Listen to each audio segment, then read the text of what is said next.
Hey guys! So today we're going to be talking about project life organization and project life storage and all that fun stuff. I don't really have that much of a big space. I have a dorm room and that's about it. So I don't have a whole craft room dedicated to just my scrapbooking supplies. So I kind of just have to make do with what I've got.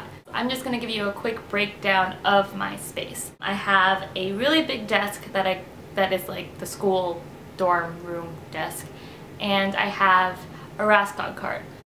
The most expensive piece of my little craft area is my Raskog cart. I'm gonna link everything that I can below in the description box. I'm sure you know where to get the Raskog cart and all that stuff, but if you don't, it's there.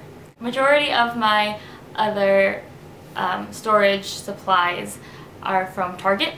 I have a few pieces or bits and pieces from IKEA as well. So I don't have too much going on my desk. The two things I do have on there are these bins that I got from Target. So I think they were like $3 for the two of them. This one has my paints in it, so it's nothing too crazy. The other one has all of my tags, and it also has all of my roller stamps. And behind them I just have all of my 6x6 paper pads. I don't use them as often as I would like, but I wanted to make sure they were in view because I'm one of those people that if I can't see it, I'm never going to use it.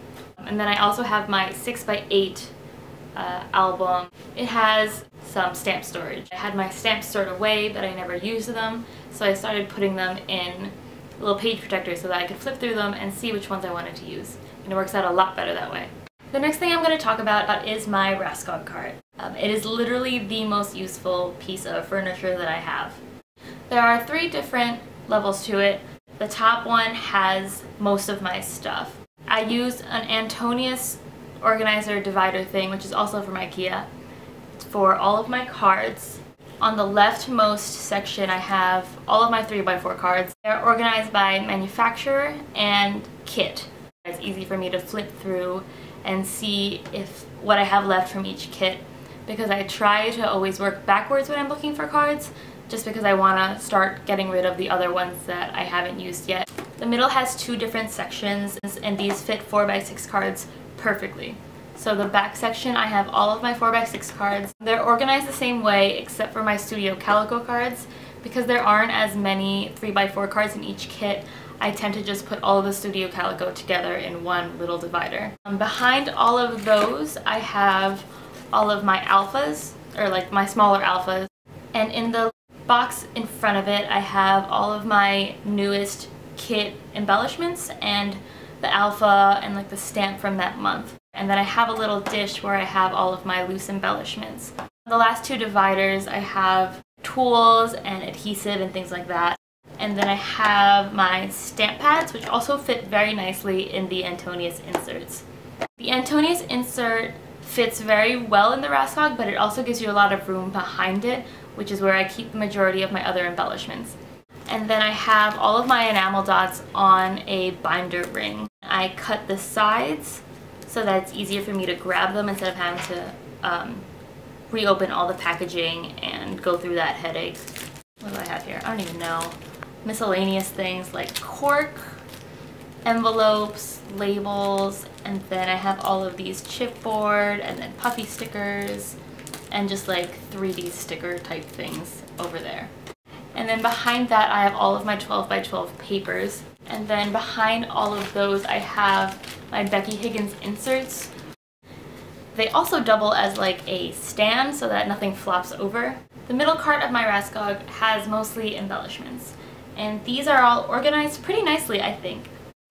These 3 long ones have a bunch of different wood veneer. Whenever I get a wood veneer pack, they usually go somewhere in here. These stackable ones are also from Target, and they have 4 little sections in each one. And then I have some label stickers from Studio Calico in these 2. They're divided by shape, so I have all of my circular or oval ones here, and then my rectangular ones in this one. This box has a bunch of alphas. These 3 are all wood veneer alpha from Studio Calico. This one has some chipboard pieces, and this bottom one has some vellum pieces, some die cuts, and some Amy Tangerine label tag things. And I have these divided containers, plastic containers. And here I just have a bunch of loose embellishments. I have a lot of stars and have some sequins and some labels. I really like this one. I got it from Target and it has dividers, but you can actually remove the dividers. So I really like this because it can adjust to whatever you need. And then I have this colander that I got from Marshall's, and it has a bunch of wood pieces. When I get wood veneer in different Studio Calico kits, I tend to use some of them, but not all of them. I tend to put any extra wood veneer that I haven't used in here. And finally, in this level, I have these glass jars from IKEA. But these, I just have items that I don't need to rummage through to figure out what I want. So like, I know that there are stars in this one and only stars. And finally, and probably the most boring level of my Raskog, is the last one. I don't put as much down there because I'm lazy and don't want to bend over and get them. So down there I just have all of my thickers and my alphas, and then I have my paper cutter, I have my watercolors there, and I also have some 8x8 pattern paper. And then I just have this box which has a bunch of random things. It's really just a bunch of random stuff that I probably need to organize better, but I just haven't gotten the chance to do it. So yeah, that's about it. I hope you guys got some good ideas. I know some people don't want to get into scrapbooking because they just don't think they have room for stuff, which is totally understandable because it can take up a lot of space and a lot of time. But as long as you're not trying to buy like every single item in the world, there's a way to just keep it condensed and keep what you need, which is what I try to do. So yeah, like this video if you liked it, subscribe for more. I'll see you guys next time.